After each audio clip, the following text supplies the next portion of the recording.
గారు ఒక special bumper offer పెట్టారంట ఇన్స్టాగ్రామ్లో. 400 రూపీస్ పెడితే టోటల్గా చార్ట్ చేస్తాను, తర్వాత ఫొటోస్ కూడా పంపిస్తానని. సో దాని గురించి ఏమంటారు మీరు? ఏమన్నారండి, ఏం చెప్పాలి? తనకి అంత దిగజారిపోయి అంత వల్గర్ యొక్క వీడియోస్, వల్గర్ డ్రెస్సింగ్ మొన్నే కదా పెద్ద ఇష్యూ అయింది.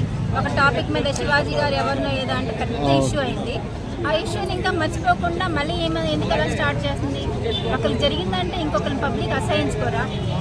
మరి ఇంత దిగజారిపోయి మనీ ఎర్న్ చేసుకోవాల్సిన అవసరం లేదు. ఇట్లా చేస్తున్నా కానీ ఒకరు కూడా కామెంట్ చేయలేదు, ఒకరు కూడా మాట్లాడలేదు, ఇంక్లూడింగ్ యాంకర్స్. ఇప్పుడు ఆవిడ అనసూయ గారు అంత కామెంట్ చేశారు. సో ఇప్పుడు ఇంత జరుగుతుంది, అట్లా సంబంధించిన ఒక మెయిన్ సెలబ్రిటీ ఎవరు మాట్లాడలేదు. అంటే అనసూయ మీద కూడా కామెంట్ చేసేవాళ్ళు కాదు. అనసూయ ఏం చేసింది? శివాజీ గారి మీదకి వెళ్ళి కేసు పెట్టింది. కేసు పెట్టిపోయావంటే పబ్లిక్ అంత రియాక్ట్ అయ్యేవాళ్ళు కాదు, మీడియా వాళ్ళు కూడా అంత చూపించేవాళ్ళు కాదు. తను కేసు పెడితే పెద్ద బ్లండర్ మిస్టేక్.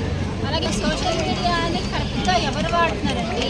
ఇంకా పిల్లలు కూడా అంతే కదా, ఫోన్లు తీసుకుంటారు, నోట్స్ రాసుకుంటామని చాలా మంది పిల్లలు తీసుకుంటారు. కొంతమంది ఏమో నోట్స్ ఆనెస్ట్గా రాస్తారు, కొంతమంది నోట్స్ తప్పితే మిగతా అన్ని కవర్ చేస్తారు. అన్నెసరీ థింగ్స్ అవసరం లేని ఇదంతా ఈ రోజుల్లో సోషల్ మీడియాలో కరెక్ట్గా ఎవరు వాడుతున్నారు? ఎవరు కంఫర్ట్ని బట్టి వాళ్ళు వాడతారు. ఎవరు టైంపాస్ కాకపోతే ఎవరికి నచ్చిన టాపిక్ వాళ్ళు తీసుకుని చూసుకుంటారు. దీని మీద నేను కామెంట్ చేయలేను. తీసుకుంటారు కదా తల్లి, మదర్, వాళ్ళు ఏం చేస్తారు? సీరియల్స్లో లీనమైపోతూ ఉంటారు. ఫాదర్ ఏం చేస్తారు? జాబ్కి వెళ్ళి ఎప్పుడో వస్తారు. ఈమె సీరియల్స్లో మునిగిపోదు, ఇంక వేరే ప్రపంచం లేదు.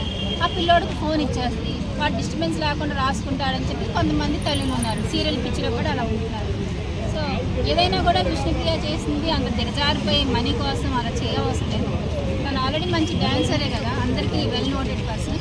సో ఆ రకంగా ఆమెకి అమౌంట్ వస్తుంది యూట్యూబ్లో, అట్లా ఇట్లా సోషల్ మీడియాలో. మరి ఇంత ఘోరంగా దురాశ దుఃఖానికి సేట్ అంటారు. వస్తున్నాయి కదా యూట్యూబ్లో అని చెప్పేసి ఇంకా ఎక్కువ అర్నింగ్స్ కోసం సబ్స్క్రిప్షన్, దీనికి 400 పే చేస్తాయి, చూపిస్తాయి.